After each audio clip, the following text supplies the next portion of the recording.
The morning mist was still hanging over Lake Serenity when the sirens shattered the silence. I stood there with my coffee, watching two police cruisers pull up to my cabin.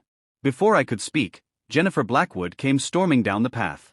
Her hair was perfect, her eyes were wide with weaponized indignation. "There he is," she shrieked. "That's the vagrant. He's been squatting here for weeks." The lead officer looked at me. "Sir, can you explain what you're doing on this property?" I took a slow sip of my coffee, letting the silence stretch just long enough to make everyone uncomfortable. "Officer, I'm standing on my own property. In fact, I designed this entire neighborhood, including the house that woman lives in. I bought this land in 2007. I spent 3 years planning every curve of the streets and every communal dock. I hand-selected the first board members. I wanted a place where people could escape chaos, not create it. I'd been away for a decade, managing massive projects in other states. This was my first time back in years.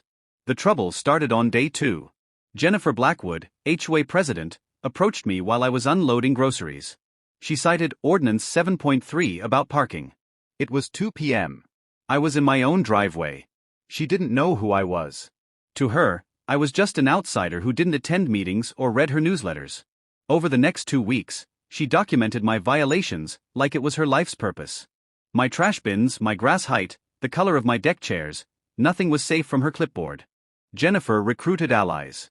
She turned the neighbors into a pack of whispering judges. She even held an emergency meeting with a PowerPoint presentation featuring photos of my truck from different angles. She called me Patient Zero of neighborhood noncompliance. I found it refreshing in its simplicity.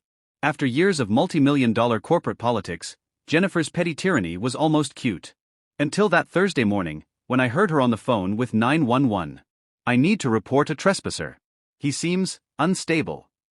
I almost laughed. The most unstable thing I'd done was choose decaf that morning. When the police arrived, I handed the officer my license.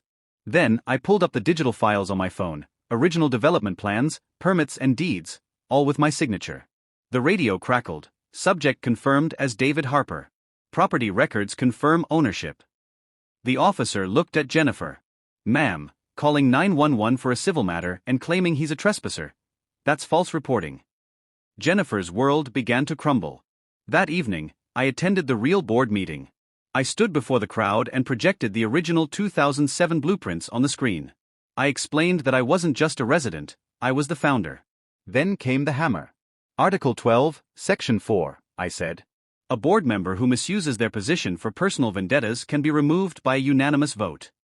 The vote was 5-0. Jennifer was out. But I wasn't done.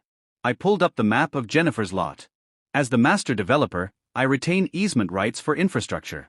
I've been lenient, but I will now be enforcing the 10-foot easement on Lot 23. That includes your garden, Jennifer, and your private lake path.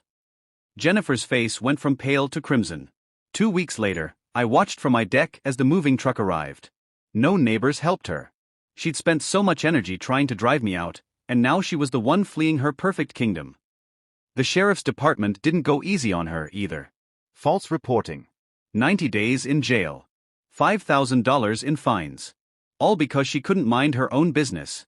The last I saw of Jennifer, she was gunning her engine, nearly clipping her own mailbox as she fled.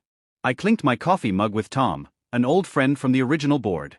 Lake Serenity was returning to its original vision. I'm commissioning a sign for the entrance now. A simple bronze plaque, Lake Serenity. Founded by David Harper, 2010.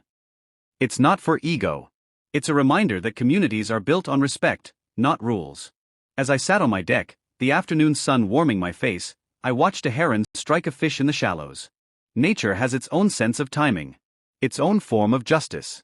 And for the first time in 10 years, the lake was truly at peace.